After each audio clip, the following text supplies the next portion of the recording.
سورۃ الکہف کے اندر پچھلے رکوع کے اندر اللہ تبارک و تعالی نے مشرکین مکہ کا تذکرہ فرمایا کہ یہ لوگ کہتے ہیں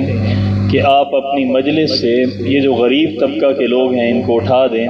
تو ہم آپ کی بات سننے پر آمادہ ہو سکتے ہیں۔ تو اب اللہ تبارک و تعالی اس رکوع کے اندر بیان فرما رہے ہیں کہ جس مال کے اوپر تم اترا رہے ہو، جس سرداری کے اوپر، جس عزت کے اوپر، جس رتبے کے اوپر تمہیں اتنا زیادہ فخر اور غرور ہے، اس کی حیثیت کیا ہے؟ اللہ تبارک و تعالی نے اس رکوع کے اندر مثال کے ساتھ سمجھایا کہ یہ جو مال ہے، دنیا کی عزت ہے، دنیا کا ساز و سامان ہے، اس کی حقیقت کتنی ساری ہے۔ تو اللہ تبارک و تعالی نے یہاں پر ایک واقعہ بھی سنایا، واقعہ بیان فرمایا دو بندوں کا، وَاضْرِبْ لَهُمْ مَثَلَ الرَّجُلَيْنِ۔ اب یہ دو بندے کون تھے؟ ان کے بارے میں مختلف اقوال جو ہیں وہ تفاسیر کے اندر آتے ہیں۔ بعض حضرات کا خیال یہ ہے کہ یہ مکہ کے اندر رہنے والے دو بھائی تھے۔ ان کا والد بڑا مالدار آدمی تھا، جب وہ مرنے لگا تو اس نے 8,000 دینار چھوڑے جو ان کو وراثت کے اندر ترکے کے اندر ملے۔ 4,000 ایک بھائی کو مل گئے اور 4,000 دینار جو ہے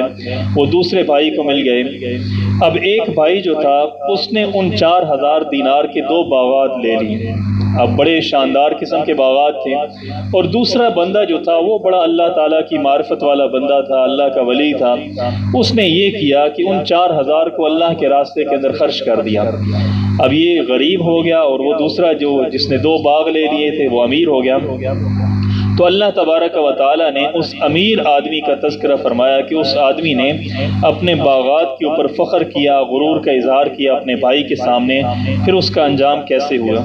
اور بعض حضرات کا خیال یہ ہے کہ یہ مکہ کے رہنے والے 2 بندے نہیں تھے اور 2 بھائی نہیں تھے، بلکہ یہ بنی اسرائیل کے پرانے زمانے کا اللہ تبارک و تعالیٰ نے تذکرہ فرمایا۔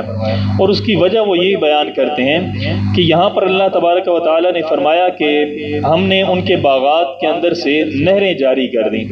اور مکہ کے اندر نہر کے جاری ہونے کا تاریخ کے اندر کوئی ثبوت نہیں ملتا۔ اور دوسری بات یہ ہے کہ مکہ کی تاریخ جو ہے وہ مکمل طور پر محفوظ ہے۔ حضرت ابراہیم علیہ السلام سے لے کر آج تک مکہ کے اندر جتنے بھی معاملات ہوئے، واقعات ہوئے، چونکہ وہ گڑھ تھا تمام مذاہب کا، تو اس کی تاریخ کو محفوظ رکھنے کا خاص اہتمام کیا گیا۔ تو اس سے پتہ چلتا ہے کہ یہ کسی اور علاقے کا واقعہ ہے، فلسطین کا یا کسی اور علاقے کا، یہ مکہ کا واقعہ نہیں ہے۔ اور یہ بھی ممکن ہے کہ بھائی نہ ہوں بلکہ وہ آپس کے اندر دوست ہوں، بلکہ بعض علماء نے تو لکھا ہے کہ ہو سکتا ہے یہ 2 بندے ہوں ہی نہیں، بلکہ اللہ تعالیٰ نے صرف حکایت کے لیے، مثال کے لیے، سمجھانے کے لیے 2 بندوں کا تذکرہ فرما دیا۔ فرمایا کہ وَاضْرِبْ لَهُمْ، اور آپ بیان کیجئے ان لوگوں کے لیے، مثلا مثال کو بیان کریں۔ اضرب کا مطلب ویسے ہوتا ہے مارنا، ضرب یضرب کا مطلب ہوتا ہے مارنا، لیکن جب اس کے ساتھ کوئی ایسا امدادی فعل آ جاتا ہے، کوئی ایسا قرینہ آ جاتا ہے جس سے ترجمہ جو ہے وہ تعین جو ہے اس کا الگ ہو جاتا ہے۔ جیسے ہمارے ہاں بھی بعض لفظ جو ہوتے ہیں نا وہ عام طور پر ان کا معنی اور ہوتا ہے، لیکن جب ان کے آگے پیچھے کوئی قرینہ ہوتا ہے تو اس سے سمجھ آ جاتی ہے کہ اس کا معنی یہاں پر وہ والا نہیں بنتا۔ مثال کے طور پر آپ دیکھ لیں، فرمانا مطلب فرمایا، اس بندے نے فرمایا، تو فرمانے کا لفظ جب بھی بولا جائے گا تو آپ کیا سمجھیں گے کہ اس نے کوئی بات کیا ہے، کوئی بیان کیا ہے۔ لیکن جب آپ کہیں گے کہ اس آدمی نے وضو فرمایا،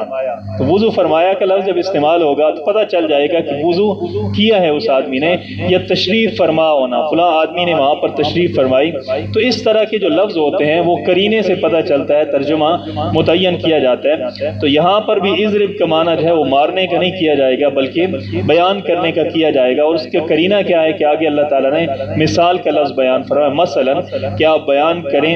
اضرب مثال کو بیان کریں، مثلا رجلین 2 بندوں کی مثال کو بیان فرمائیں۔ جعلنا لأحدہما، ہم نے کر دیا لأحدہما ان دونوں میں سے ایک کے لیے جنتین، ہم نے اس کو دے دیے، اس کو عطا کر دیے جنتین 2 باغات ہم نے ان کو عطا کر دیے، من اعناب، اور کس چیز کے وہ باغات تھے؟ انگوروں کے باغات تھے۔ وحففناہما، اور ہم نے ان دونوں باغات کو گھیر لیا، باڑ لگا کر گھیر لیا، بنخل، کھجوروں کے ساتھ، یعنی کہ سارے اس کے باغ جو ہیں وہ انگور کی جو ہے نا بیلوں کے اوپر مشتمل تھے، لیکن جو اس کی دیوار تھی، جو اس کی باؤنڈری تھی، اس کے اوپر کیا تھا؟ سارے کے سارے کھجوروں کے باغات تھے۔ وجعلنا بینہما، اور ہم نے کر دیا اس کے لیے ان دونوں کے درمیان زرعن، کھیتی اگا دی، یعنی کہ کھجوروں کے درخت جو ہوتے ہیں بہت بلند ہوتے ہیں تو اس کے نیچے جگہ جو ہے نا وہ کافی خالی بچ جاتی ہے، تو وہ خالی جگہ جو ہے اس کے لیے کیا بن گئی، اس کے لیے زراعت کی جگہ بن گئی، اس کی کھیتی باڑی کا سامان بن گیا۔ تو یہ گویا کہ عرب کے لوگوں کے لیے ایک آئیڈیل قسم کا جو باغ ہوتا ہے نا وہ اس طرح کا اللہ تبارک و تعالیٰ نے بیان فرمایا کہ اس طرح کے باغات تھے۔ اور یہ جو کھجوروں کے درخت ہونا باغ کے ایک سائڈ پر، اس سے یہ بھی ہوتا تھا کہ اگر تیز آندھی آتی تو وہ کیا کرتے تھے، وہ اس کی حفاظت کرتے تھے باغ کا۔ تو زبردست قسم کا باغ جو ہے وہ اللہ تبارک و تعالیٰ نے اس کو عطا کیے تھے، دو باغات۔ وجعلنا بینہما زرعا، اور ہم نے کر دیا بینہما ان دونوں کے درمیان زرعن، کھیتی کی جگہ بنا دی۔ کلتا الجنتین، دونوں باغات جو تھے آتت، وہ دیتے تھے، اکلہا، پھل دیتے تھے، ولم تظلم منہ، اور وہ کمی نہیں کرتے تھے، شیئن، ذرا برابر بھی، پھلوں کی کمی نہیں ہوتی تھی، یعنی کہ جب بھی سیزن آتا تھا تو ایسا نہیں ہوتا تھا کہ کبھی کچھ پودے جو ہیں وہ پھل دیں اور کبھی کچھ پودے پھل نہ دیں، یا ایک باغ جو ہے وہ مندی کی طرف چلا جائے ایک اچھے کی طرف چلا جائے، ایسا نہیں ہوتا تھا۔ دونوں باغات جو ہیں ان کے اندر زبردست قسم کے پھل آتے تھے، ذرا برابر بھی کمی نہیں ہوتی تھی۔ بعض مفسرین نے لکھا ہے کہ یہ اللہ تبارک و تعالیٰ نے جو فرمایا نا کہ آتت اکلہا، وہ پھل دیتے تھے اور اس کے اندر کمی نہیں کرتے تھے، جو اللہ تعالیٰ نے تاکید کی ہے، اس سے یہ پتہ چلتا ہے کہ گویا کہ وہ باغات جو ہیں وہ سال میں ایک دفعہ پھل نہیں دیتے تھے بلکہ سال میں 2 دفعہ پھل دیتے تھے۔ اور یہ ایسا ہوتا ہے، آپ صلی اللہ علیہ وسلم نے بھی حضرت سلمان فارسی رضی اللہ تعالیٰ عنہ کو جو دعا دی تھی کہ اللہ تبارک و تعالیٰ آپ کے رزق کے اندر برکت دیں، اولاد کے اندر برکت دیں، عمر کے اندر برکت دیں، تو ان کا باغ مدینہ کے اندر ایسا باغ تھا جو سال کے اندر 2 دفعہ پھل دیتا تھا۔ تو اس آدمی کے جو باغات تھے وہ بھی سال کے اندر 2 دفعہ پھل دیتے تھے۔ وفجرنا، اور ہم نے جاری کی خلالہما، ان دونوں باغات کے درمیان میں نہرن، ہم نے نہر کو جاری کر دیا تھا۔ اس سے یہ اشارہ ملتا ہے کہ یہ مکہ کا علاقہ نہیں ہوگا بلکہ کوئی اور علاقہ ہوگا۔ اور بعض لوگوں نے لکھا ہے کہ رملہ، یہ جو فلسطین کے اندر آج بھی علاقہ ہے، وہاں پر ایک نہر ہے شہر کے بیچوں بیچ چلتی ہے۔ مفسرین کا خیال یہ ہے کہ یہ وہ والی جگہ ہے اور یہ وہ والی نہر ہے جس کے آس پاس جو ہے وہ اس آدمی کے باغات تھے۔ وفجرنا خلالہما نہرا وکان لہ، اور اس آدمی کے لیے تھا ثمر، پھل تھے، یعنی کہ اس کے علاوہ بھی اس کے لیے بہت سارے پھل تھے۔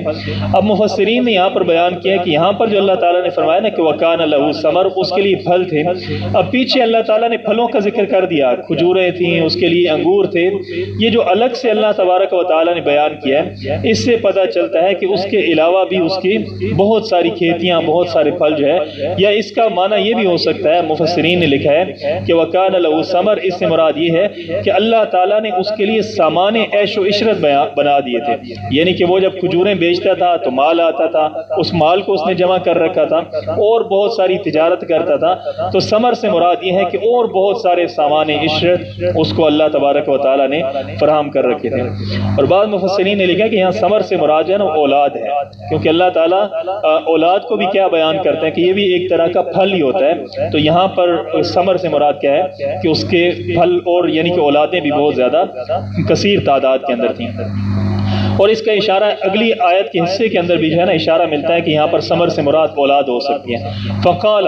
پس اس نے کہا لصاحبہ، اپنے اس ساتھی کے ساتھ، وہ بھائی تھا یا دوست تھا جو بھی تھا اس کے ملنے جلنے والا، وہ جو اللہ کا ولی تھا، نیک آدمی تھا، لصاحبہ، اس اپنے ساتھی سے کہا، وہ یحاورو، اور وہ تھا یحاورو، اس کے ساتھ بات چیت کرنے والا۔ محاورے کا لفظ استعمال ہوتا ہے نا یحاورو، تو وہ آپس کے اندر بات چیت کر رہے تھے۔ تو اس مالدار آدمی نے کہا،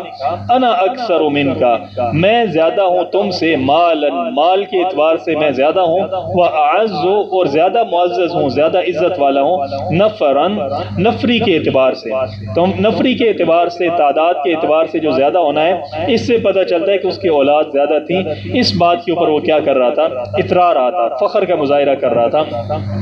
اور جب انسان کے پاس مال آتا ہے نا تو پھر کیا ہوتا ہے، اس کے اندر تکبر آ جاتا ہے، میں سارا کچھ میں ہی میں ہوں۔ تو یہ آدمی بھی ایسا تھا، کہنے لگا کہ میں مال کے اندر زیادہ ہوں تم سے، وَأَعَزُّ نَفَرًا، اور عزت مند ہوں، نفرن، نفری کے اعتبار سے، میرے ووٹ زیادہ ہیں۔ یہ تکبر آپ نے دیکھنا ہو تو آج کل آپ دیکھیں یہ جو ہمارے سیاسی حضرات گئے ہوئے ہیں نا سیلاب زدگان کی مدد کے لیے، خاص طور پر یہ پتہ نہیں کیا عجیب سے اتفاق ہے، آپ نے بھی دیکھا ہوگا، یہ جو پیپل پارٹی کے لوگ ہیں نا، ان کے جو بڑے سردار ہوتے ہیں، ان کے اندر کوئی عجیب عجیب قسم کی اکڑ ہوتی ہے. اب وہ جا رہے ہیں سیلاب زدگان کی مدد کرنے کے لیے اور ہاتھ نہیں ملا رہے, دور سے کیا کر رہے ہیں کہ آپ پیچھے ہٹ جائیں, ہم سے ہاتھ بھی نہ ملائیں. تو اتنی اکڑ, اتنا تکبر, اور اس کے باوجود وہ کیا کرتے ہیں, ہاتھ باندھ کر سائیں جی ووٹ انہی کا ہے. اگرچہ وہ سلام دینے کے بھی روادار نہیں ہے, لیکن ووٹ انہی کا ہے, انہی کے پیچھے چلنا ہے, سارا کچھ مائی باپ انہی کو بنا رکھا ہے. وہ یحاور انا اکثر. تو یہ جو مال ہوتا ہے نا, یہ جو ووٹ ہوتے ہیں, عزت ہوتی ہے, یہ انسان کو کیا کر دیتی ہے, بہت زیادہ فخر کے اندر مبتلا کر دیتی ہیں. وہ کہتے ہیں نا کوئٹہ کے اندر یہ مولانا حسین احمد صاحب جو ہیں, یہ ووٹ لڑ رہے تھے JUI کی سیٹ پر ٹکٹ پہ. تو یہ گھر کے اندر گئے, بڑے دیندار لوگوں کا گھر تھا, جا کر کہنے لگے دیکھو میں ووٹ لینے کے لیے آیا ہوں آپ سے, اور ہمارا انتخابی نشان جو ہے نا وہ کتاب ہے, اور کتاب جو ہے نا وہ اللہ کی کتاب قرآن پاک ہے. آپ نے کو ووٹ جو ہے نا وہ کتاب کو دینا ہے, قرآن کو ووٹ دینا ہے. تو بوڑھی عورت جو ہے نا اس نے کہا ٹھیک ہے جی قرآن کو ووٹ دیں گے. تو کچھ دنوں کے بعد جو اس علاقے کا بڑا سردار تھا نا, وہ اس کے گھر کے اندر آیا اور آ کر کہنے لگا کہ دیکھو میں کسی کے گھر میں جاتا نہیں ہوں, لیکن عزت کا سوال یہ ہے کہ اگر ہار گئے مولوی سے تو بڑی بےزتی ہو جانی ہے, تو آپ نے ووٹ جو ہے نا مجھے دینا ہے. تو وہ مائی گھر کے اندر آئی, قرآن اس نے ہاتھ کے اندر پکڑا اور اللہ تعالیٰ کے سامنے جو ہے نا وہ بات کر رہی تھی اللہ تعالیٰ کے سامنے. اللہ تعالیٰ سے کہتی ہے کہ یا باری تعالیٰ یہ آپ کی کتاب ہے, قرآن ہے, ہمارے گھر کے اندر موجود ہوتا ہے ہر وقت, ہمیں بڑی اس کے ساتھ محبت ہے, تعلق ہے. اب دو طرف ذہن جو ہے نا وہ ایک طرف یہ ہے کہ سردار ہے اور ایک طرف آپ کی کتاب ہے,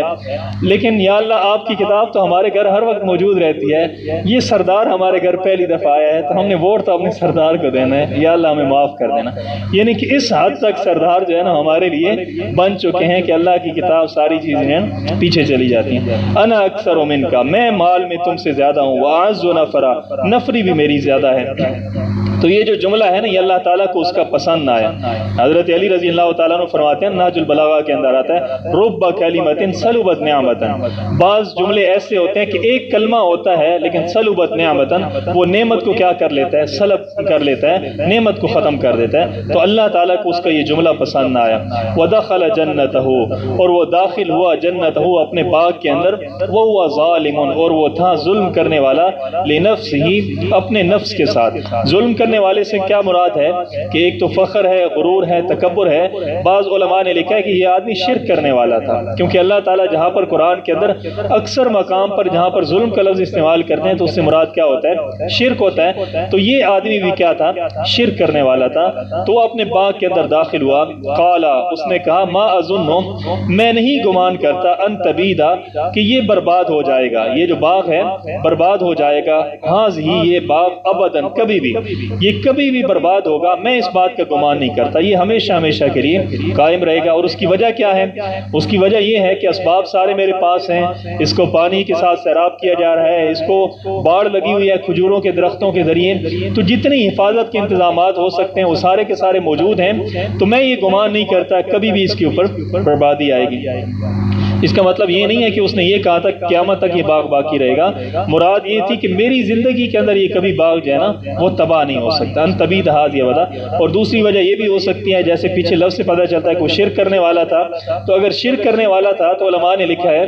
کہ وہ جو حصہ نکالتا تھا نا غیروں کے نام کا, فلاں بزرگ کے نام کا, فلاں بت کے نام کا, تو اس نے کہا کہ یہ جو میرے بت ہیں, یہ جو میرے معبود ہیں, یہ جو میرے مددگار ہیں, یہ کبھی بھی میرے باغ کو تباہ نہیں ہونے دیں گے. تو یہ اس نے اندر داخل ہوتے ہوئے یہ جملہ کہا. وما اظن الساعة, اور نہ میں یہ گمان کرتا ہوں, الساعة قائمۃ, کہ قیامت قائم ہونے والی ہے, کہ قیامت کبھی قائم ہوگی, میں اس بات کے اوپر یقین نہیں رکھتا, میں گمان کرتا ہوں کہ قیامت بھی قائم نہیں ہوگی. اور آپ نے دیکھا ہے کہ جیسے جیسے انسان کے پاس مال آتا چلا جاتا ہے تو انسان کا یہ ذہن بنتا جاتا ہے. مادہ پرستی انسان کے اندر جب آتی ہے تو انسان کیا سمجھتا ہے کہ بس یہی جہان ہے, جو یہاں پہ مالدار ہے وہی خوشحال ہے, جو یہاں پہ غریب ہے اس کے لیے ہمیشہ کی غربت ہے. تو یہ ایک جو ہے نا وہ اس کا نظریہ بن جاتا ہے. تو اس آدمی کا بھی یہی نظریہ تھا.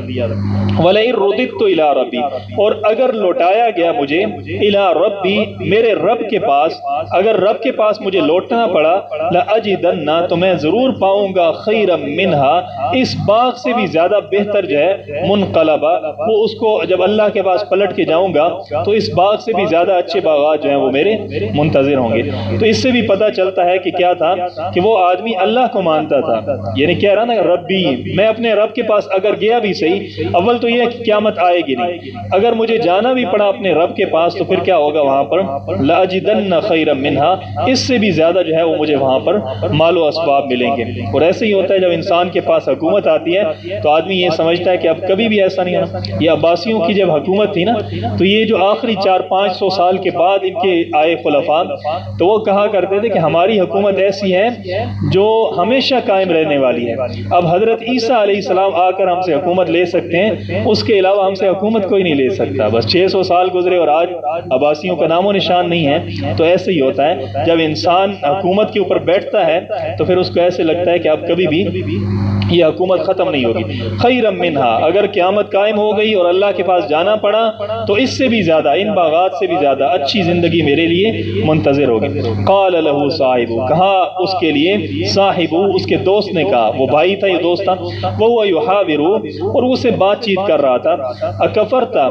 کیا تو انکار کر رہا ہے، بالذی، اس ذات کا، خلقک من تراب، جس نے تمہیں پیدا کیا، من تراب، مٹی کے ساتھ جس نے تمہیں پیدا کیا، ثم من نطفۃ، پھر تمہیں پانی کے ساتھ نطفے کے ساتھ پیدا کیا، ثم سواک، پھر تمہیں برابر کر دیا، رجلا، مرد بنا کر، یعنی کہ تمہیں مرد کی صورت کے اندر اعتدال کے ساتھ اللہ تعالیٰ نے پیدا کر دیا۔ تو اللہ تعالیٰ نے یہاں پر وہ جو آدمی کہہ رہا ہے اس کا کلام، یہ دونوں طرف اشارہ ہے، انسان اول کی طرف بھی اشارہ ہے کہ حضرت آدم علیہ السلام کو اللہ تعالیٰ نے مٹی کے ساتھ پیدا کیا، تو اس نے کہا کہ خلقک من تراب، کہ تمہیں اللہ تعالیٰ نے مٹی سے پیدا کیا، یعنی کہ جن سے انسان جو ہے اس کی ابتدا کس سے ہوئی، مٹی سے ہوئی، ثم من نطفۃ، پھر بعد کے اندر جو سلسلہ جاری ہے وہ نطفے کے ساتھ جاری ہے، ثم سواک رجلا، پھر برابر کر دیا اللہ تعالیٰ نے تمہیں، رجلا، انسان بنا دیا، مرد بنا دیا۔ اب دیکھیں وہاں یہاں پر وہ کہہ رہا ہے کیا تو کفر کر رہا ہے اللہ تعالیٰ کا، اللہ تعالیٰ کا کفر کر رہا ہے، اگرچہ وہ آدمی کافر نہیں تھا، اللہ تعالیٰ کو مانتا تھا، لیکن پھر بھی اس نے کیا کہا کہ تم کفر کر رہے ہو اللہ تعالیٰ کی ذات کے ساتھ۔ تو وہ جو ایک قیامت کا انکار کر رہا تھا نا، اس کی بنیاد پر اس نے کیا کہا کہ تم اللہ تعالیٰ کا کفر کر رہے ہو۔ لیکن هو اللہ ربی، لیکن میں، هو اللہ، لیکن میں، اقول، میں کہتا ہوں، هو اللہ ربی، وہ اللہ تعالیٰ کی ذات ہے، ربی میرا رب ہے۔ یا بظاہر جو ہے نا وہ لفظ پڑھا جاتا ہے لیکننا، لیکننا، یعنی کہ اس کو لمبا نہیں کریں گے، لیکننا،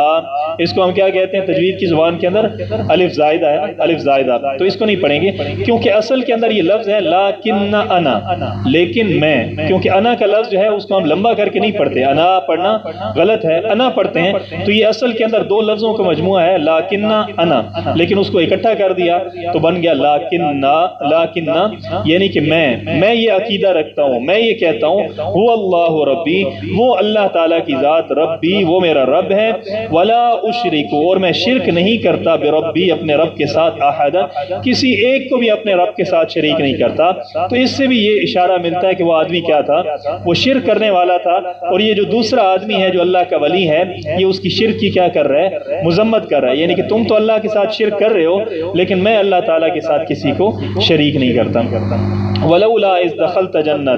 جنتک، اور کیوں نہیں ہوا، ولولا، اور کیوں نہ ہوا، اذ دخلت، کہ جب تو داخل ہوا، جنتک، اپنے باغ کے اندر، قلتا، تو تو کہتا، ما شاء اللہ، کہ جو اللہ تعالیٰ نے چاہا، لا قوت، نہیں ہے کوئی طاقتور، نہیں ہے کوئی قوت، الا باللہ، مگر صرف اور صرف اللہ تعالیٰ کی طاقت ہے، اللہ کی قوت ہے، اللہ کا غلبہ ہے۔ یعنی کہ جب تم اپنے باغ کے اندر داخل ہوئے تو بجائے اس کے کہ فخر کا، غرور کا، تکبر کا جملہ بولتے ہیں، تمہیں تو یہ کہنا چاہیے تھا ماشاء اللہ لا قوت الا باللہ، اس طرح کا جملہ بولنا چاہیے تھا، تمہیں تکبر نہیں کرنا چاہیے تھا۔ اس لیے کہتے ہیں کہ اپنے گھر کے اوپر اگر کسی کو کوئی جملہ لکھوانا بھی ہو نا تو ماشاء اللہ لا قوت الا باللہ یہ لکھوانا چاہیے۔ امام مالک رحمۃ اللہ علیہ کے بارے میں آتا ہے کہ انہوں نے حضرت عبداللہ ابن مسعود سے گھر خریدا مدینہ کے اندر، تو انہوں نے اپنے گھر کے اوپر نا بڑا کر کے لکھوا دیا ماشاء اللہ لا قوت الا باللہ۔ تو کسی نے کہا کہ حضرت جی یہ آپ نے کیوں لکھوایا ہے، حالانکہ قرآن کے اندر تو اس بندے کا ذکر ہے جو باغ کے بارے میں وہ کہہ رہا ہے کہ باغ میں داخل ہوتے ہوئے تمہیں ماشاء اللہ لا قوت الا باللہ کہنا چاہیے، تو آپ کا گھر کون سا باغ ہے کہ آپ نے اس کے اوپر ماشاء اللہ لا قوت الا باللہ لکھ دیا ہے؟ تو اس نے کہا کہ میرا جو گھر ہے نا اس کے اندر میری اولاد رہتی ہے، اس کے اندر میرا مال ہے، تو میرے لیے یہی کیا ہے، یہ باغ ہے، تو اس لیے انہوں نے اس کے اوپر یہ لکھوایا تھا ماشاء اللہ لا قوت الا باللہ۔ اور آپ صلی اللہ، یہ جو لا حول ولا قوت الا باللہ نا، یہ بڑا خوبصورت جملہ ہے، اور اس کی حدیث کے اندر بڑی جو ہے نا وہ فضیلت آئی ہے، لا حول ولا قوت الا باللہ۔ آپ صلی اللہ علیہ وسلم نے فرمایا کہ جو آدمی گھر سے نکلتے ہوئے پڑھتا ہے بسم اللہ توکلت علی اللہ لا حول ولا قوت الا باللہ، تو فرشتے اس کو دیکھ کر کہتے ہیں کہ تیرا یہ جملہ بولنا جو ہے یہ تجھے ہر آفت سے محفوظ کر دے گا، یعنی کہ اللہ تبارک و تعالیٰ اس بندے کو محفوظ کر لیتے ہیں جو آدمی گھر سے نکلتے ہوئے پڑھتا ہے بسم اللہ توکلت علی اللہ لا حول ولا قوت الا باللہ۔ اور آپ صلی اللہ علیہ وسلم نے حضرت عبداللہ ابن مسعود رضی اللہ تعالیٰ عنہ سے فرمایا کہ میں تمہیں ایک ایسا جملہ نہ بتاؤں کہ جو تمہارے لیے جنت کے خزانوں میں سے ایک خزانہ ہو؟ تو حضرت عبداللہ ابن مسعود رضی اللہ تعالیٰ عنہ نے عرض کی کہ یا رسول اللہ ضرور بتائیے۔ تو آپ صلی اللہ علیہ وسلم نے فرمایا کہ تم پڑھا کرو لا حول ولا قوت الا باللہ، تو یہ گویا کہ جنت کے خزانوں میں سے ایک خزانہ ہے، لا حول ولا قوت الا باللہ۔ لا حول کا مطلب یہ ہے کہ کوئی طاقت ایسی نہیں ہے جو ہمیں گناہ سے بچا سکے، لا حول نہیں ہے کوئی طاقت گناہ سے بچانے والی، ولا قوت اور نہ کوئی ایسی طاقت ہے جو ہمیں نیکی کی ترغیب دینے والی ہے، نیکی کی توفیق دینے والی ہے، الا باللہ مگر صرف اور صرف اللہ تعالیٰ کی ذات ہے۔ اور یہ جو باللہ کے اندر با کے نیچے زیر ہے نا، اس کو کہتے ہیں با استعانت کی، یعنی کہ جب آدمی کہتا ہے نا لا حول ولا قوت الا باللہ تو گویا کہ آدمی اللہ تعالیٰ سے مدد طلب کرتا ہے۔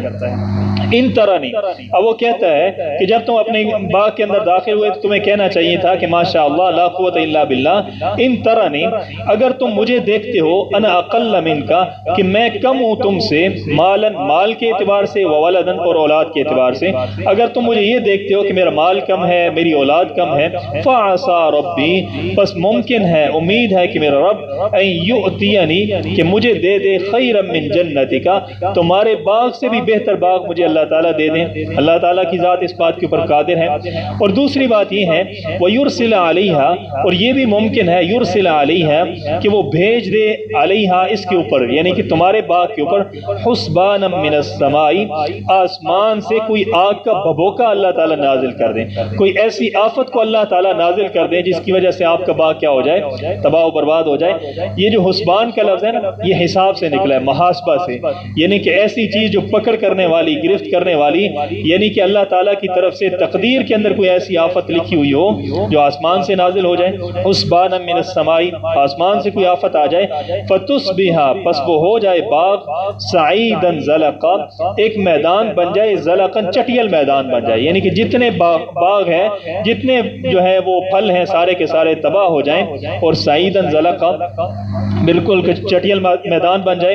او یصبح یا ایسے ہو جائے کہ ماؤہا اس کا جو پانی ہے، تم جو اس بات کے اوپر فخر کر رہے ہو کہ نہریں اس کے اندر جاری ہیں، تو اللہ تعالیٰ کی ذات ایسے کر سکتی ہے، او یصبح یا پھر ہو جائے ماؤہا اس باغ کا جو پانی ہے، غورن وہ غور بن جائے۔ غور کہتے ہیں کہ پانی جب نیچے چلا جاتا ہے، گہرائی کے اندر چلا جاتا ہے تو اس کو کہتے ہیں غورن، یعنی کہ پانی جو ہے وہ اس کا نیچے چلا جائے، خشک ہو جائے، فلن تستطيع له طلبا۔ یہ افغانستان کے علاقے کے اندر ایک علاقہ بھی ہے نا غور، یہ جو شہاب الدین غوری اور پورا خاندان ہے تو یہ اس علاقے سے تعلق رکھتا تھا جو غور کا علاقہ تھا، اور اس کو غور اسی لیے کہتے تھے کہ وہاں پر بالکل پانی کا کیا تھا، قحط تھا، پانی میسر ہی نہیں تھا، تو غورن تو اللہ تعالیٰ ایسے کر دیں کہ پانی سارے کا سارا نیچے چلا جائے، فلن تستطيع پھر تم نہ طاقت رکھو لہو اس کے لیے طلبن طلب کرنے کی، اس کو تم حاصل نہ کر سکو اپنے پورے وسائل کو استعمال کر کے۔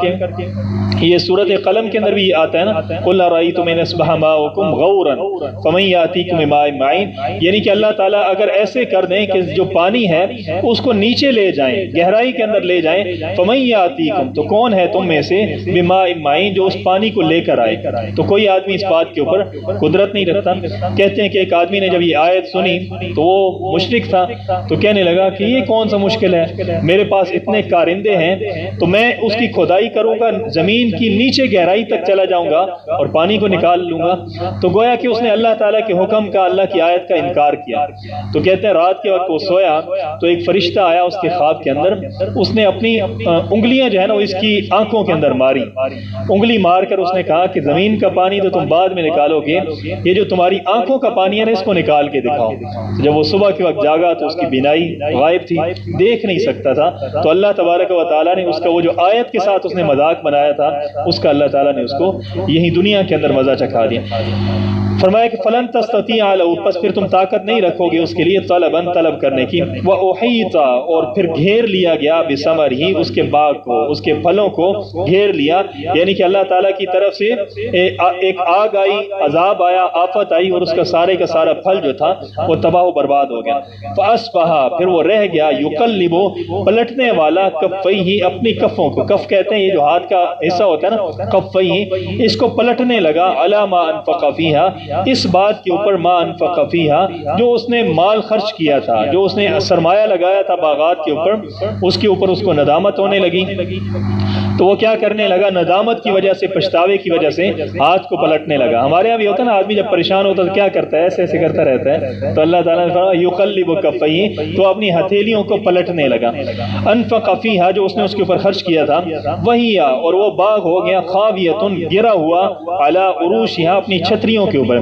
یہ جو کھجور، یہ جو ہوتے ہیں نا انگور، ان کے پھلوں کے لیے ان کی بیلوں کو اوپر چڑھایا جاتا ہے چھتریوں کے ساتھ، تو فرمایا کہ وہ جو اس کی چھتریاں تھیں وہ اس کے باغ کے اوپر گر گئیں اور وہ سارے کا سارا زمین بوس ہو گیا۔ وَيَقُولُ اور وہ کہنے لگا، یا لیتنی ہائے افسوس، لم اشرک بربی احدا کاش میں شرک نہ کرتا، بربی اپنے رب کے ساتھ، احدا کسی ایک کو بھی اپنے رب کے ساتھ شریک نہ کرتا۔ تو یہ اپنے پچھتاوے کی وجہ سے، ندامت کی وجہ سے وہ اپنے شرک کے اوپر بھی کیا کرنے لگا، ندامت کرنا۔ تو اس سے پتہ چلتا تھا کہ وہ کیا کرنے والا تھا، شرک کرنے والا تھا، مشرک آدمی تھا۔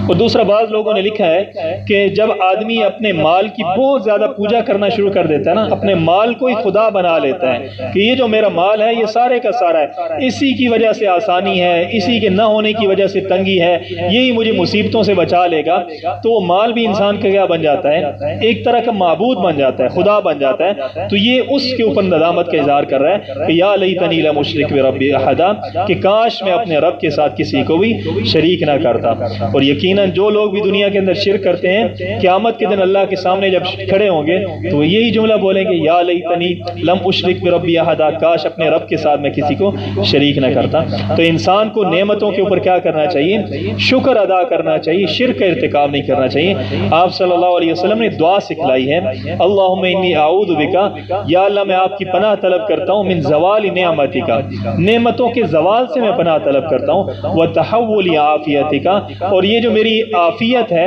اس کے پلٹ جانے کا، یعنی کہ عافیت کے بعد مصیبت آ جائے، اس سے بھی میں پناہ طلب کرتا ہوں، وفجعت نقمتک اور آپ کے جلدی انتقام سے، یعنی کہ آپ میرے گناہوں کے اوپر جلدی پکڑ کریں، اس سے بھی میں آپ کی پناہ طلب کرتا ہوں، وجمیع سخطک اور ہر قسم کے عذاب سے، ہر قسم کی تنگی سے میں پناہ طلب کرتا ہوں، ویقول اور وہ کہنے لگا، یا لیتنی لم اشرک۔ اور اس سے یہ بھی پتہ چلتا ہے کہ وہ جو آدمی تھا نا، جو اس سے بات کر رہا تھا کہ تمہیں ماشاءاللہ کہنا چاہیے تھا، تمہیں شرک نہیں کرنا چاہیے تھا، وہ آدمی اللہ تعالیٰ کا ولی تھا۔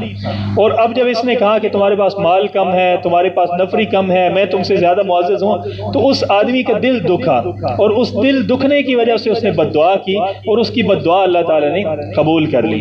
اسی لیے جب اللہ تعالیٰ کے ولی کا انسان دل دکھاتا ہے تو پھر اللہ تعالیٰ کی پکڑ آ جاتی ہے۔ آپ صلی اللہ علیہ وسلم نے فرمایا کہ اللہ تعالیٰ فرماتے ہیں کہ جو میرے ولی کو تکلیف دیتا ہے، فقد آذنتہ بالحرب وہ گویا کہ میرے ساتھ جنگ کا اعلان کر دیتا ہے۔ وہ اللہ کا ولی اگر معاف بھی کر دے تو اللہ تعالیٰ اس کی بندے کی گرفت کر لیتا ہے جو اللہ کے ولیوں کو تکلیف پہنچاتے ہیں۔ وَلَمْ تَكُنْ لَهُ اور نہیں تھا اس کے لیے فِئَةٌ کوئی گروہ يَنْصُرُونَهُ جو اس کی مدد کرتا من دون اللہ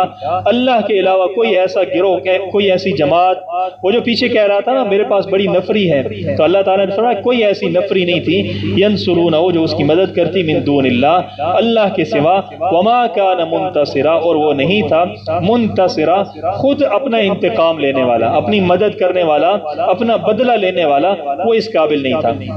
ہنالک الولایا یہ ہے اب معلوم ہوا الولایۃ للہ کہ سارا غلبہ ساری طاقت للہ وہ اللہ تعالیٰ کے لیے، الحق جو اللہ تعالیٰ کی ذات حق ہے، جو حق ہے، جو سچ ہے، سارا غلبہ ساری طاقت سارا تصرف سارا اختیار اور ساری حکومت جو ہے نا وہ ساری کی ساری صرف اور صرف اللہ تعالیٰ کی ہے۔ الولایا بھی اس کو پڑھا گیا اور الولایا بھی پڑھا گیا۔ الولایا کا مطلب یہ ہے کہ سارا اختیار ساری طاقت یہ اللہ تعالیٰ کی ہے، اور الولایت سے مراد یہ ہے کہ دوستی اللہ تعالیٰ کی ہے، یعنی کہ جس کا اللہ تعالیٰ دوست ہے، حقیقی اور سچا دوست جو ہے وہ صرف اللہ تعالیٰ ہی ہے، باقی یہ دنیا کے مال و اسباب یہ سارے کے سارے عارضی ہیں۔ ہنالک الولایا، اب معلوم ہوا الولایت اقتدار حکومت للہ واللہ تعالیٰ کی، الحق جو حق ہے۔ یہ قرآن پاک کو نا عموماً 4 حصوں کے اندر تقسیم کیا ہے مفسرین نے، 4 حصے۔ اس کا پہلا حصہ جو ہے نا وہ سورہ فاتحہ سے شروع ہوتا ہے سورہ انعام تک، اور دوسرا حصہ جو ہے وہ سورہ انعام سے شروع ہو کر سورہ کہف تک آتا ہے، اور تیسرا حصہ جو ہے نا وہ سورہ کہف سے لے کر پھر آگے سورہ سبا تک جائے گا، احزاب کے اینڈ تک جائے گا، پھر احزاب سے سورہ سبا سے لے کر والناس تک یہ چوتھا حصہ ہے، اور یہ سارے حصے جو ہے نا الحمدللہ سے شروع ہوتے ہیں، الحمدللہ رب العالمین، پھر سورہ انعام شروع ہوتی ہے الحمدللہ الذی خلق السماوات، پھر اسی طریقے سے سورہ سبا ہے وہ الحمدللہ الذی سے شروع ہوتی ہیں۔ تو یہ سارے حصے جو ہے نا وہ الحمدللہ سے شروع ہوتے ہیں۔ تو پہلے پورے حصے کے اندر آپ مطالعہ کریں گے نا تو آپ کو پتہ چلے گا کہ اللہ تعالیٰ نے زیادہ تر جو ہے نا اپنی خالقیت کا بیان کیا کہ خالق ذات جو ہے نا وہ میری ذات ہے، سب کو بنانے والا میں ہوں، اور دوسرے حصے کے اندر اللہ تعالیٰ نے زیادہ تر اس چیز کو بیان کیا ہے کہ رب جو ہے نا وہ سارے نظام کو چلانے والی ذات وہ میری ذات ہے، اور تیسرا حصہ جو ہم پڑھ رہے ہیں اس کے اندر اللہ تعالیٰ نے اپنی حاکمیت کو بیان کیا ہے کہ اقتدار جو ہے نا حکومت وہ ساری کی ساری میری ہے۔ اب آپ دیکھیں پہلے سورہ کہف کے اندر اسی چیز کو بیان کیا گیا کہ وہ جو لوگ تھے وہ بھی کیا تھے، حکومت کے سے تعلق رکھتے تھے، حکمران طبقے سے تعلق رکھتے تھے۔ پھر اللہ تعالیٰ نے بیان کیا کہ یہ مشرکین کیا کہتے ہیں کہ ہم حکمران ہیں، ہمارے پاس حکومت ہے، ہم سردار ہیں، غریبوں کے ساتھ ہم نہیں بیٹھ سکتے۔ اب اللہ تعالیٰ نے اس باغ کے مالک کا بیان کر دیا، پھر آگے اللہ تعالیٰ ذوالقرنین کا واقعہ بیان کریں گے، تو زیادہ تر جو ہے نا حکومت کا بیان ہوگا اس حصے کے اندر، اور چوتھے حصے کے اندر اللہ تعالیٰ اس چیز کو بیان کریں گے کہ آخرت کے اندر جو حکومت ہے نا وہ بھی اللہ تعالیٰ کی ہے، وہ سورہ سبا سے آگے بیان ہوگی۔ ہنالک الولایہ، تو یہاں پر اللہ تعالیٰ نے فرمایا کہ ہنالک، اب معلوم ہوا کہ بادشاہی جو ہے حکومت للہ واللہ تعالیٰ کی ہے، الحق جو حق ہے، وہ خیر وہ بہتر ہے، ثواباً اجر کے اعتبار سے، وہ خیر اور بہتر ہے، عقبہ انجام کے اعتبار سے اللہ تعالیٰ کی ذات، اور وہ آخرت جو ہے وہ زیادہ بہتر ہے۔ اللہ تعالیٰ عمل کرنے کی توفیق۔ الحمدللہ رب العالمین والصلاۃ والسلام علی سیدنا ربنا صلی اللہ علیہ وسلم۔